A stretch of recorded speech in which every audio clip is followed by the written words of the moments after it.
Welcome, Capricorn. This is your weekly focus for April the 9th through to the 15th, 2018.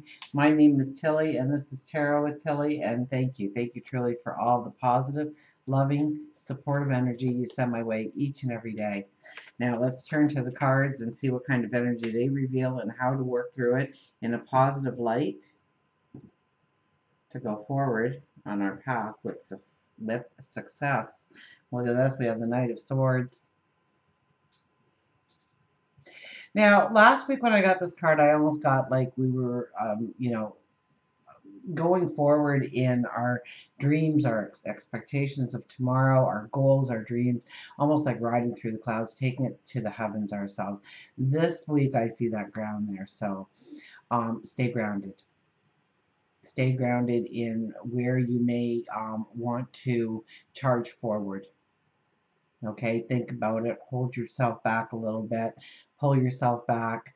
Um, don't let ego get in the way. You know, you're in all this shining armor and you're ready to go forward. You've got your sword raised. You're yelling charge. And yet, you need to stay grounded. You don't let ego rule. Don't burn bridges this week. Don't speak before thinking. Don't act before thinking. Be very conscious in your conversations, in your actions, in what you are trying, in the conversations you're having. Um, and back it up. Just back it up. Just think it through. Does this serve my higher purpose? What is my intention of my words? Is it to hurt and to maim, or actually mend things or move things forward in a direction? Same with my actions. So be very careful and cautious of that energy this week, but you are ready to go forward. You do have your sword raised. You are yelling charge.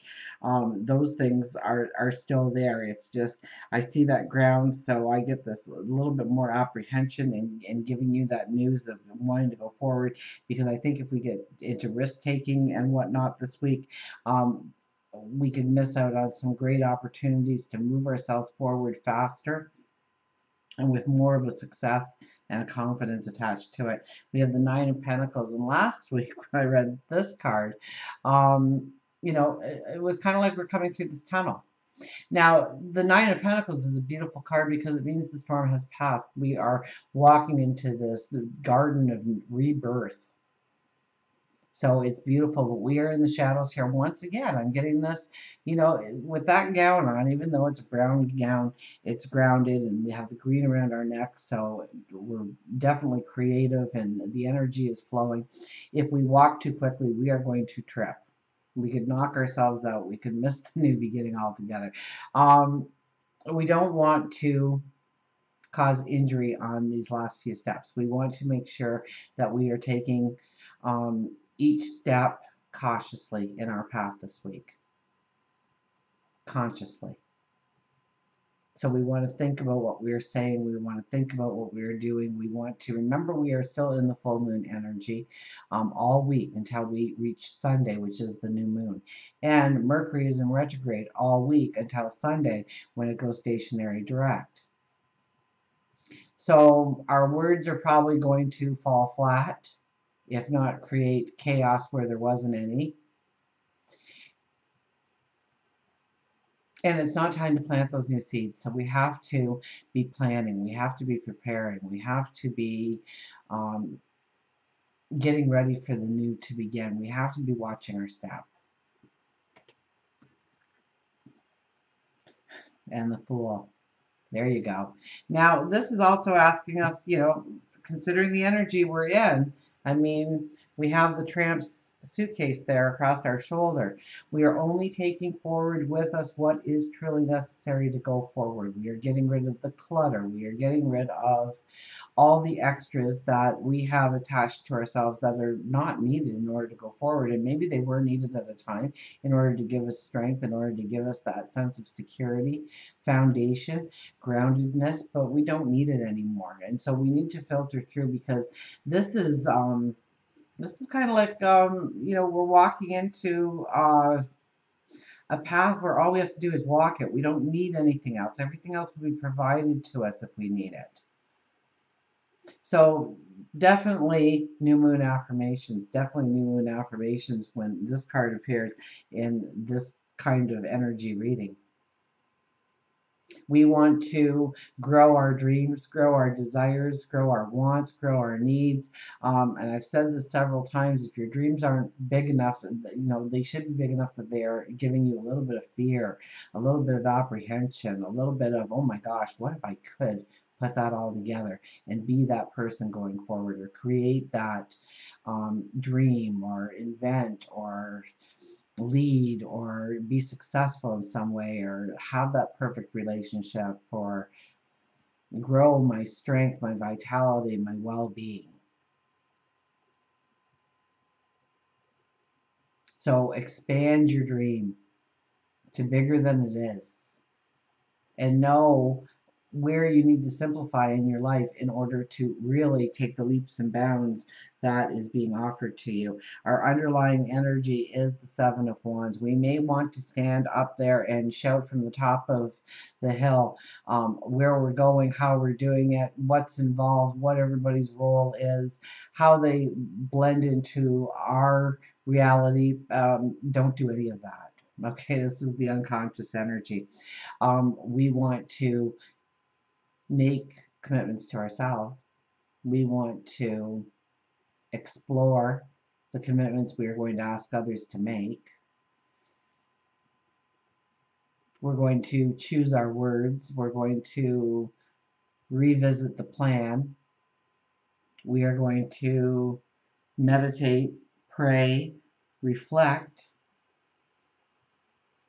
upon our actions, and do they bring in value? Do they bring in a step forward in our goals, our dreams, or do they work against us if we allow it to play out in certain ways? This is making a true commitment to yourself of the beauty that you can step into, the abundance you can step into. But I'm not so sure we should be sharing it. Although I see these other swords, it's usually a group of people. You may find yourself within a new group of people. You may find yourself, maybe you get this job offer and so it moves you to a new floor with new kinds of faces. Or maybe you met somebody and now there's their whole family that you are meeting. It's a whole new group and they're friends, and so it's a whole new group of people that way. Or maybe you decide to go back to school, or so a whole new group of people surrounding you. And there's nothing about your old tribe or your old clan or your old family friends not still being around you, but it's like you're incorporating new associations, new partnerships, new friendships, new alignments within community, within groups. Monday, Tuesday, Wednesday, a little bit of Thursday. Look at this, the Knight of Cups. We could meet somebody new, and yeah, so there could be new relationships here, absolutely, within these cards. So expect that. Take it slow and steady. During this full moon type energy, this Mercury retrograde type energy, enjoy the laughter and the sensuality and the joy.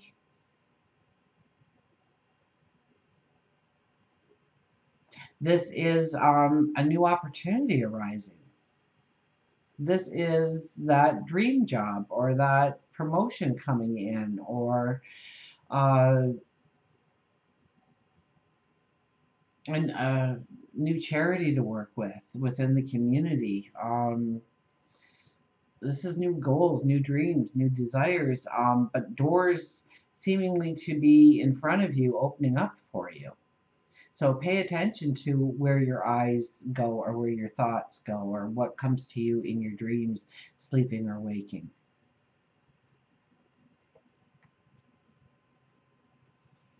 Our overriding energy is the Page of Cups. So you're very spiritually in tune right now.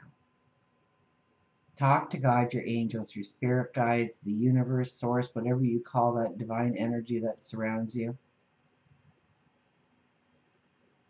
Tap into your intuition. A mentor could show up. A teacher could show up in your life right now to move you forward.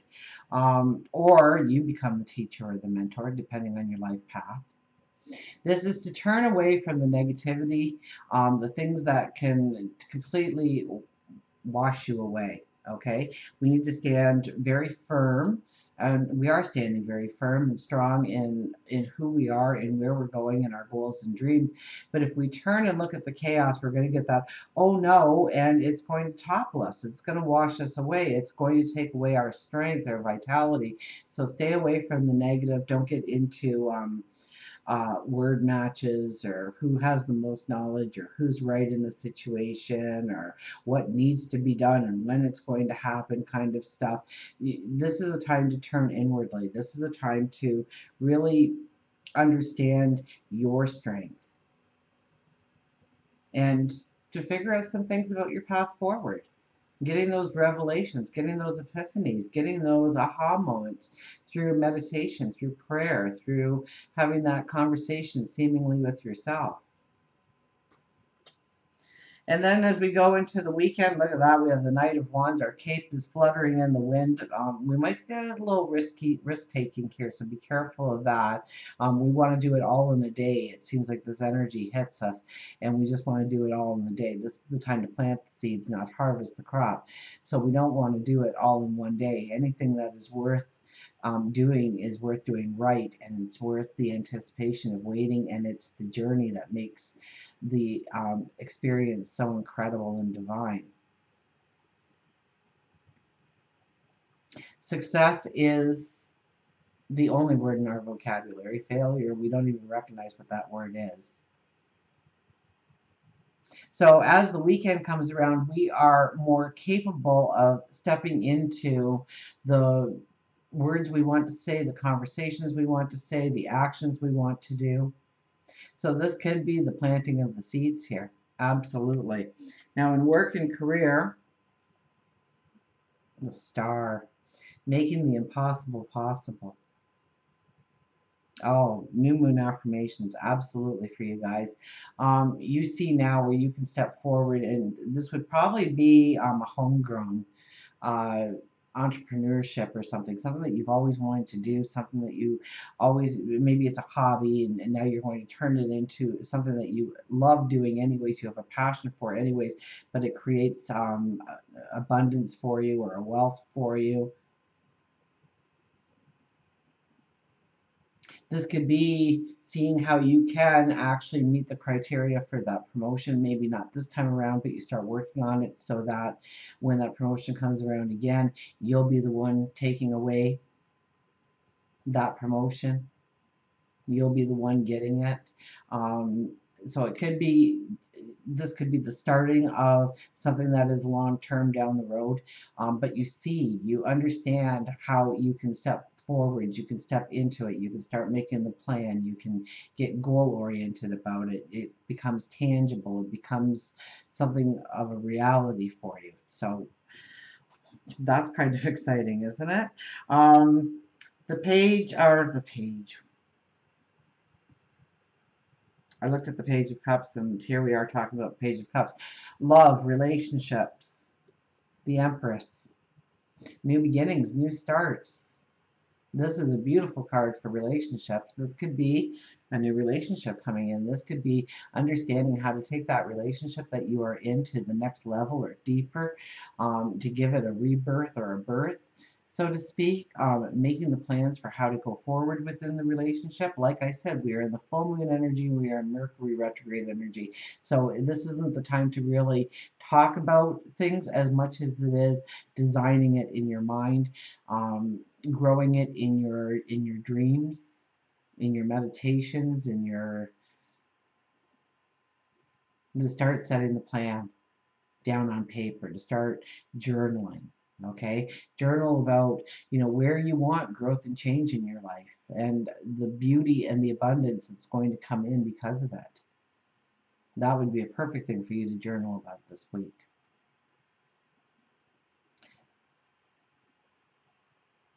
This could also be a time of very high fertility. So I'll just throw it out there and warn those that may need the warning that if you don't want to co-create, now is not the time to take chances and take risks.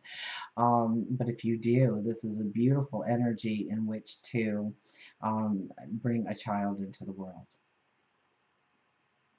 Absolutely, with the Empress and love and relationships. Now, this isn't just our lovers or our soulmates. This could be our siblings, our children, our parents, our best friends, the people at work, the people within the community, the next door neighbor.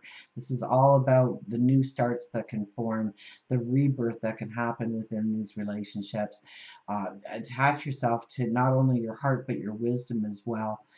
Look to where you can grow these relationships, what you can do in order to make these relationships vibrant and strong and full of an abundance of their own. For spirituality, we have the Seven of Pentacles. So where is your focus? Ask yourself that in your meditations, in your time of reflection. Where is my focus and where does it need to be? Is it being dragged off into somebody else's drama? Am I living somebody else's agenda? Or is my focus on my path of what I want to surround me in my life, in my family, in my home, in my work, in my career? Where do I need to apply my focus? And then wait for the answer. And then don't argue with the answer, because that's when we let ego come in, okay? Because if we argue with the answer, we go, nah, I don't really want to do that. What else could I do? Give me another solution, because I don't like that one. And what will happen is our ego will step in at that point and say, well, we could do this. And you go, yeah, that's more like it. And then you go and do that, and you find out that you crashed and burned because you listened to your ego rather than your own true intuition. And your intuition may have been telling you something harder to do, but the value of it was extreme. Health and well-being, we have the Eight of Swords. The Eight of Swords has not escaped many readings. Here it is in your health and well-being. You're not being honest and truthful about yourself and what you can do in order to create an abundance of vitality, of good health. You're selling yourself short, or you're abusing yourself, you're burning the candle at both ends, and you're thinking that you can be fabulous and do those things, and you could short term but not long term. This could be that old nasty habit of yours that you have been trying to break forever and a day. And now's the time to make that commitment. Now's the time to plant some new seeds of how you are going to have new good habits in your life, how you're going to replace those bad habits, or behaviors or actions. Could be a new perception on how to bring harmony into your relationships and stuff. The Empress is very strong in your relationships, so we can't discount that or disclude this. This is more in the home then. This would be more parents, siblings, soulmates, lovers, children, immediate family, and who's your tribe, okay? But having some new perceptions about how to bring in the harmony, how to bring in a closeness that needs to evolve to the next level, to a deeper level, because that grounds you. When you are grounded in strong relationships, you also have, a sense of confidence about you and a feeling of gladness and goodness and gratefulness that moves you into new directions. It gives you that bounce in your step. It takes away those stress levels of being on edge with each other and fighting about little meaningless things that we won't even remember a year from now why we were fighting. All that we remember is we were fighting about something that didn't matter. And changing your perceptions, maybe in your approach to conversations, or of changes that you want to impose. This is realizing that you are limited only by your own limitations that you put on yourself. That if you were to just think for a second, to focus for a second, to ground yourself for a second in this predicament, you would maybe step forward and realize that the sword that's blocking your way, then you might think if you edge yourself up to that sword, you could easily cut the bounds on your hands, and then you could remove that blindfold, and then you do that 180 and you turn around and there's that house, that home, that dream, that security, that foundation that you have been searching for, and it's so near to you, yet you don't have the full clarity in order to go forward, but now you see it. You see the light at the end of the tunnel. You know where it's at. You know where it is. So allow yourself to go with the flow, open to different viewpoints and opportunities. And in no time flat, you are going to be moving towards that dream castle, that home, that security, that abundance. And until we meet again, remember, I do love you.